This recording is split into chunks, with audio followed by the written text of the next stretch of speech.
मुकेश की पाठशाला में आप सबों का हार्दिक अभिनंदन एवं स्वागत है। और आज हम लोग करने जा रहे हैं साहित्य सागर की जो दूसरी कहानी है काकी सियाराम शरण गुप्त की कहानी है। तो सबसे पहले हम सियाराम शरण गुप्त का एक छोटा सा परिचय जानते हैं, उसके बाद कहानी पर बढ़ेंगे। सियाराम शरण गुप्त का जन्म झांसी के निकट चिरगांव में सन 1895 में हुआ था। इन्हें राष्ट्रकवि मैथिली शरण गुप्त जो हैं उनके ये भाई हैं, छोटे भाई हैं। और प्रारंभिक शिक्षा पूरी करने के बाद इन्होंने घर पर ही गुजराती, अंग्रेजी और हिंदी भाषा सीखे थे। और गुप्त जी विश्व प्रेम, विश्व शांति, सत्य और अहिंसा से आजीवन प्रभावित रहे, इसलिए इनके साहित्य में भी ये सब देखने को हमें मिलता है। इन्हें 1962 में सरस्वती हीरक जयंती के अवसर पर सम्मानित किया गया था। हिंदी साहित्य में इनके योगदान को देखते हुए इन्हें नागरिक प्रचारणी सभा वाराणसी द्वारा भी सुधाकर पदक से भी सम्मानित किया गया है। और 9 मार्च 1963 को इनका निधन हो गया है। इनकी कई रचनाएं हैं, जिसमें मुख्य रूप से अनाथ, आद्रा, जुआदल इनके काव्यखंड हैं। मानुषी कहानी संग्रह है, पुण्य पर्व नाटक, अनुरूपा तथा अमृत पुत्र ये कविता संग्रह है। उसके बाद नारी और गोद ये उपन्यास तथा झूठ सच निबंध संग्रह उल्लेखनीय है। वैसे सियाराम शरण गुप्त की भाषा बहुत ही सरल, सहज तथा व्यवहारिक है। और आज हम इनकी कहानी ही पढ़ने जा रहे हैं, जिसका नाम है काकी। तो सबसे पहले हम लोग देखते हैं कि काकी में कौन कौन से पात्र हैं। पहले पात्रों से हम लोग परिचित कर लेते हैं, तब कहानी समझने में आपको आसानी होगी। इसमें पहला पात्र है श्याम, जो कि मुख्य आप कह सकते हैं कि कैरेक्टर है, मुख्य पात्र है, या इस कहानी का हीरो कह सकते हैं। दूसरा कैरेक्टर इसमें है श्याम की माँ यानी काकी, जिसके आसपास पूरी कहानी घूम रही है। तीसरा है विश्वेश्वर, जो श्यामू के पिता हैं, जिन्हें वह काका कहकर बुलाता है। श्यामू की माँ को वह काकी बुलाता है, अपनी माँ को, और पिताजी को काका। चौथा कैरेक्टर है उसमें भोला, जो कि श्यामू का मित्र है। और पांचवा कैरेक्टर है सुखिया दाई, जो कि भोला के यहाँ ही श्यामू के यहाँ नौकरानी के रूप में वहाँ पर रहती है। कहानी जो प्रारंभ होती है, देखिए कोई भी कहानीकार जब कोई कहानी लिखता है तो उसके पीछे उस कहानी का कोई ना कोई उद्देश्य होता है। तो इस कहानी का भी उद्देश्य है बच्चों के मनोविज्ञान को बताना, बच्चे के मन की जो विज्ञान है या मनोविज्ञान है उसको बताना। यानी बच्चे अपनी माँ से बेहद प्यार करते हैं और वह माँ के लिए कुछ भी कर सकते हैं। इस कहानी में हम देखेंगे कि जब श्यामू को पता चलता है कि उसकी माँ मर गई है तो क्या नहीं करता है अपनी माँ को पाने के लिए। तो बाल मनोविज्ञान को ही दिखाना इस कहानी का मुख्य उद्देश्य है कि बच्चे जो हमारे अबोध होते हैं, अज्ञानी होते हैं, लेकिन अपनी माँ से बेहद प्यार करते हैं। कहानी प्रारंभ होती है कि श्यामू की माँ मर गई है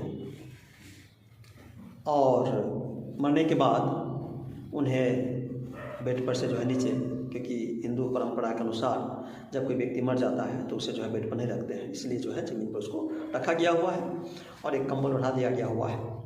और घर के जो लोग हैं या आस पड़ोस के जो लोग हैं वो सब उनको घेर कर रो रहे हैं। ये सुबह की कहानी है।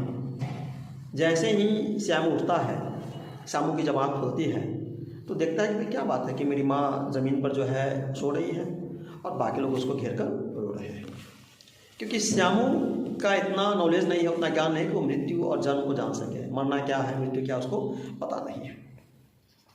अब सब लोग रो रहे थे, समय आ गया था उन्हें अंतिम संस्कार करने की, उठाकर ले जाकर जलाने की। जब सब लोग उठाने लगते हैं जलाने के लिए तो श्यामू बड़ा उपद्रव मचाता है, बोलता है कि नहीं, हम माँ को नहीं जानेंगे, क्यों तुम्हें मेरी माँ को उठाकर ले जा रहे हो, अरे मेरी माँ सो रही है, क्यों परेशान कर रहे हो। अब उनको कैसे समझाया जाए उस बालक को कि तुम्हारी माँ मर चुकी है ना। तो किसी तरह से जो गांव के कुछ विद्वजन लोग थे, बुद्धिजीवी लोग थे, उनके आस पड़ोस के जो लोग थे, उन्होंने उसे बहुत प्यार से समझाया कि देखो भाई, तुम्हारी माँ है ना जो है कहीं नहीं गई है, बल्कि ऊपर राम के यहाँ गई है, अपने मामा के यहाँ गई है। उनको ले जाता है जब मतलब काकी को, अर्थात विश्वेश्वर की पत्नी यानी श्यामू की माँ को जब जलाने के लिए ले जाता है तो तब ये बड़ा जो है मतलब उपद्रव करने लगता है, रोने लगता है। सुखिया दाई बेचारा किसी तरह से उसको जो है भला कर फुसला कर रोकती है, लेकिन मानने को तैयार नहीं कि मैं भी जाऊँगा, कहाँ ले जा रहे मेरे माँ को, क्यों उठा कर ले जा रहे हो, रोने लगता है, पूरा एकदम चिल्लाने लगता है। तब जो है गांव के जो कुछ लोग हैं, जो बुद्धिजीवी लोग थे, गुरुजन लोग थे, वो लोग जो है उसको मुश्किल से समझाते हैं। क्या समझाते हैं कि भाई तुम्हारी माँ कहीं नहीं गई है, चिंता की कोई बात नहीं, तुम्हारी माँ जो है मामा के यहाँ गई है। अब जो है मतलब श्यामू को समझ में आ जाता है कि मेरी माँ कहाँ गई है, मामा के यहाँ गई है। लेकिन श्यामू के मित्र लोग भी थे, उनको भी अफसोस हुआ है कि मेरे मित्र की जो है माँ कहाँ गई, नहीं है। तो वो अपने जो है माँ से, अपने पिता से पूछता है वो लोग भी कि मम्मी क्या बात है, श्यामू की माँ कहाँ गई। तो उन्होंने बताया कि श्यामू की माँ कहाँ नहीं गई है, श्यामू की माँ तो ऊपर बस राम के यहाँ गई।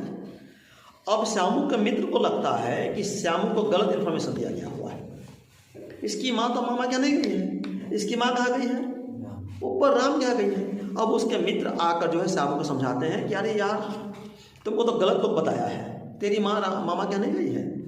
तो पूछता है कहाँ गई है, तेरी माँ ऊपर राम क्या गई। अब जो है श्यामू क्या करता है कि वो हमेशा आकाश को देखने लगता है, उसको लगता है कि मेरी माँ ऊपर राम क्या गई, तो कभी कभी तो नजर आएगी, है ना। ऐसे ही एक दिन वह उदास और ऐसे ही आकाश को देख रहा था कि उसे आकाश में कुछ पतंग उड़ता हुआ नजर आया। भाई काफ़ी पतंग उड़ रहे हैं आकाश में। अब उसके दिमाग में एक आइडिया आया कि यह पतंग जब आकाश तक जा सकता है ना, तो निश्चित रूप से मेरी काकी के पास भी जाएगा, ठीक है ना। अब उसके दिमाग में एक आइडिया आता है कि हम इस पतंग के माध्यम से अपनी काकी को ला सकते हैं। अब जो है वो भोला को कहता है, भोला एक काम कर,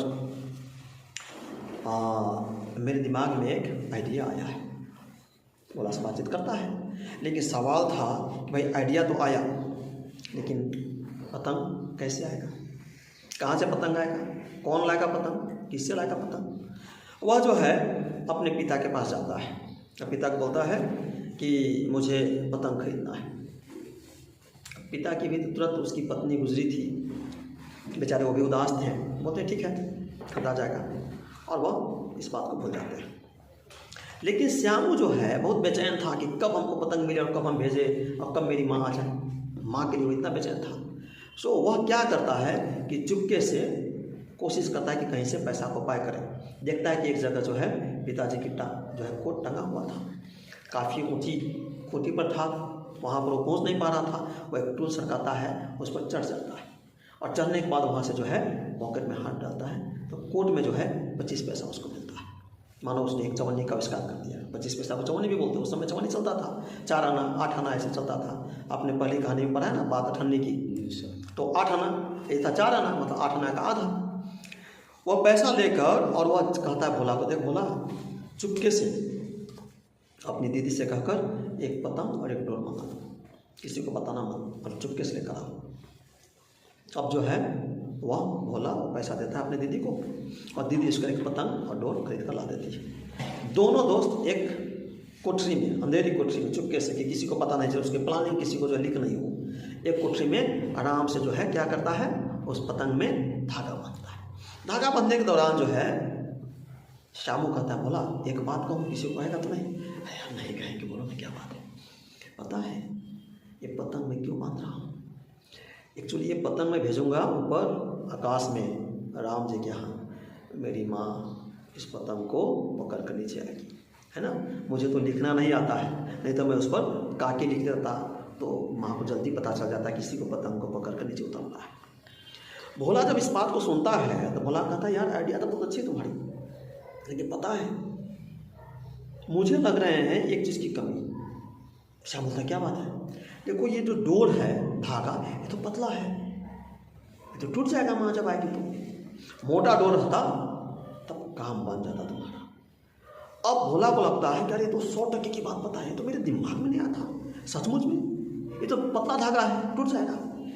उस रात जो है बेचारा सोता नहीं है, रात भर करवट बदलता है कि भाई कहाँ से आएगा तो मोटा डोरा, उपाय नहीं है। और पिताजी जाएंगे मांगने तो देंगे नहीं, क्योंकि लोगों ने दिमाग को चला के आ गया, भाई क्यों देंगे, लोग तो भेज दिया ऊपर आकाश में। तो कल वाला आइडिया काम करता है, फिर टूल सुरकाता है और चढ़ता है, और पिता की कोट में जब हाथ डालता है इस बार उसको 1 रुपया मिलता है। वहाँ से खुश होकर एकदम आता है कि देखो बोला एक बार एकदम याद करना, चुपके से जाओ, इस बार मोटा डोर लेना और 2 ठो लेना, हो सकता है कि 1 ठो छोटी पड़ जाएगी, और इधर हम मनोहर भैया को बोलकर एक कागज़ पर क्या करेंगे, काकी लिखवा देंगे, उसको चिट डाल देंगे ना, काकी को पता चल जाएगी अच्छा यही पतंग से उतरना है, काकी तुरंत उतर जाएगी। होता वही है। भोला जो है फिर क्या करता है, अपनी दीदी से कहकर और मोटा डोर बड़ा सा रस्सी 2 ठो मंगवा लेता है, और फिर वही काली कुर्सी में दोनों दोस्त बैठकर जो है डोर में रस्सी में क्या बांधने लगते हैं, पतंग में वह रस्सी बांधने लगते हैं। अब इसी समय विश्वेश्वर को कहीं जाना था, बाजार हो सकता कहीं, वह बेचारे जो है कोट पहनते हैं, पाकिट में हाथ डालते हैं तो देखते क्या है उसमें वैसा ही नहीं है भाई, कहाँ गया रुपया।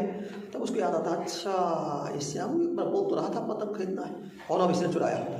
खोजते खोजते खोजते खोजते जब पहुँचते हैं वही कमरे में जहाँ पर श्यामू और भोला दोनों मिलकर क्या कर रहे थे, पतंग में डोर बांध रहे थे। आते के साथ वो गुस्सा होते हैं, और गुस्सा होने के बाद ही बोलते मेरे पॉकेट से किसने पैसा चुराया। अब बेचारा भोला तो सोचता है कि हम जो भी हैं तो सुखिया दासी का नौकर ही तो है, यानी सुखिया दासी वह नौकर उसी का तो बेटा है, सुखिया दासी का बेटा है भोला, हम तो है तो नौकरानी का बेटा, ये तो कुछ भी है तो इनका ही बेटा है ना, कस की पिटाई तो हम ही को पड़ेगी। इसलिए पहले ही बोल देता है नहीं हमने नहीं चुराया है, इन्होंने ही चुराया है, ठीक है ना। उसके बाद वो देखते हैं पतंग, बोलता अरे ये पतंग किसने चुराया, ठीक है ना। और बेटा का जो है कान मलते हैं, 2 थप्पड़ देते हैं और पतंग को फाड़ देते हैं, बोलते हैं कि चोरी करना सीखा है, चोरी करके तो जेल जाएगा, है ना।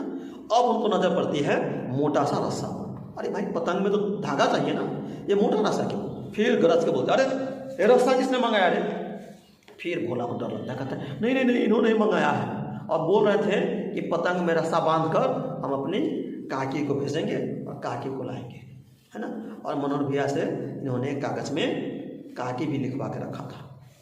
अब विश्वेश्वर को अपनी गलती का एहसास होता है, अब उसे लगता है कि अरे मेरे बच्चे ने चोरी नहीं की है, मेरे बच्चे माँ के मरने के बाद जो उसके अंदर जो पीड़ा है, जो कष्ट है, माँ का जो अभाव है, माँ की जो कमी है ना, और उसे पता चला है कि उसकी माँ ऊपर राम यहाँ के गई है तो उतारने के लिए सब काम कर रहा था। उसे अपनी गलती पर एहसास होता है, और फटी हुई पतंग को जब ऐसे उठाता है तो उस पर लिखा हुआ था काकी। कहानी यहाँ पर ख़त्म होती है, और कहानी का सियाराम सेनगुप्त ने इस काकी कहानी के माध्यम से एक अबोध बालक की जो माँ के प्रति भावना है, माँ के प्रति जो लगाव है, उसको दिखाने की कोशिश किया है। I hope understood everyone.